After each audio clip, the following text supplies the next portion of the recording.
Good morning. All right. So we are on chapter 8 of the book, and chapter 8 is called Sportsmanship, Tyler's Tale. I have a hypothesis about Tyler and Ashley, but I'll keep that to myself. All right. Oh, sorry. In Sled Dog Racing, drivers draw for starting positions and line up according to numbers drawn. The timekeeper stands with watch in hand, ready to release the teams in 1-minute intervals. Team 1 to the line! Team 2 into the chute! The timekeeper yells, 1 minute! The dogs leap and howl. Strong-armed handlers hang on to them and the sleds and move them into the starting chute. Knowing they will soon be released to run, the dogs lunge forward, often standing on their hind legs. With sheer muscle power, their handlers keep them from charging off before the signal is given. The driver at the starting line gives each dog one last pat and word of encouragement before jumping onto one runner.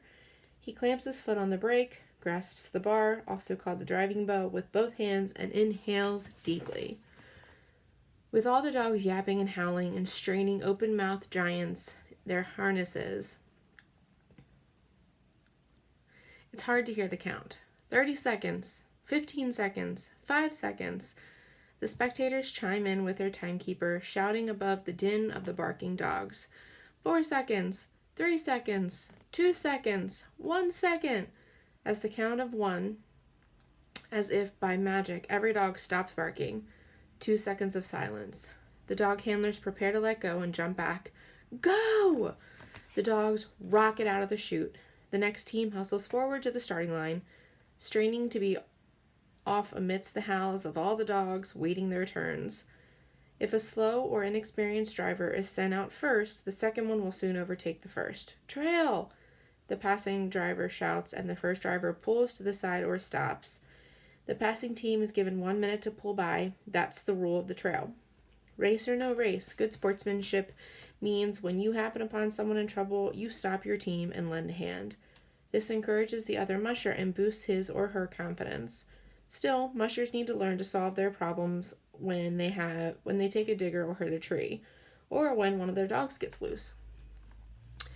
When you're running dogs, you must keep both hands on the driving bar of the sled at all times. Sled dogs live to run, and they'll grab any chance they get to run, with you or without you. They can sense when your guard is down. Given a chance, they'll blast off like a rocket, leaving you hanging on for dear life. If you fall off your sled, the last thing you'll see of your dogs is their tails disappearing over the hill without you. My friend Tyler had a hard time remembering that rule. He'd let go of the bar, fall off the sled, and lose his team. My friends and I rescued him over and over again. My mom knew about Tyler's problem and how to solve it. He has to learn to hang on no matter what happens, just like you did, she said. If he forgets and falls off again, he must catch his team and get back on his sled by himself. He won't learn to do that if you rescue him every time he has a problem. I heard what my mother said. I understood what she meant, but on February 23, 2008, I competed in the David M. Merrill races in Newport, Maine. This event was sanctioned by the Down East Sled Dog Club. That meant the top racers would win points for their overall standings. This was also a qualifying race for the International Federation of Sled Dog Sports World Championships slated for 2009 in Quebec. When we drew for starting positions, I got sent out first. Yippee!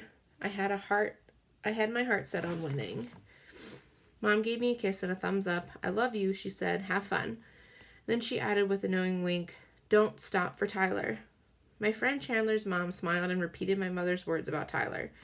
My friend Lily drew second start and Chandler drew third. Off I flew with my dogs at full throttle. The Newport Trail for 4 dogs teams goes up a hill and then down the other side and into the woods before looping back into the starting chute. 6 dog teams follow a different trail. If you are not careful, you may end up on the wrong trail. Chandler and I were about halfway through the loop when a dog team and sled came charging toward us, with no driver. We grabbed for the dogs while hanging onto our own teams. It took some doing to catch the runaways and turn them around. I sped ahead looking for the driver who had lost his dogs. Chandler followed with one foot on his runners and the other on one of the runners of the runaway sled. Before long, I spotted Tyler charging toward us. He must have lost control of his team when they headed the wrong way. When I got close enough, I grabbed him and slammed him into the basket of my sled. Chandler was not far behind, driving both teams. I stopped my team and dropped my snow hook. Working together, we brought the other teams to a halt. We settled the dogs and helped Tyler get back on his sled to finish the race. Once he was righted, we charged off again. Despite our taking the time to rescue Tyler, I came across the finish line first, with Chandler a close second. Mom knew by our behavior that something had happened on the trail. When she questioned us about it, we shrugged. We'd both been told not to stop for Tyler. We didn't realize the trail crew had seen the whole thing. The next evening, we attended a dinner and the awards were given out. When he came to the junior awards, Paul Thorold, our Down East Sled Dog Team Club president, said a few nice words about the mushers in the junior class. Then he repeated what the trail crew had told him about our rescuing Tyler. We didn't know anyone had seen us do that. The trail crew was impressed by your display of good sportsmanship, Mr. Thorold said. So am I. Oh no. Now we were in big trouble with our moms. Chandler and I hung our heads and stared at the floor. At the close of the awards presentation, Mom gave me a big hug. How long am I grounded? I asked. I'm dead meat, right? Chandler said to his mother. Chandler's mom just smiled and said, I'm proud of both of you. Right, my mom said with a twinkle in her eye. But don't stop for Tyler again. She knows I will stop again because she taught me to do what is right. How's that for crossing signals? So this was not the Tyler I thought it was. This is another Tyler. The Tyler I thought it was the brother. Or the brother. But he's older, and I don't think he has any issues like that. Alright, so I was wrong. Ha! So yeah, that was chapter 8. Chapter 9, soon to come. Bye!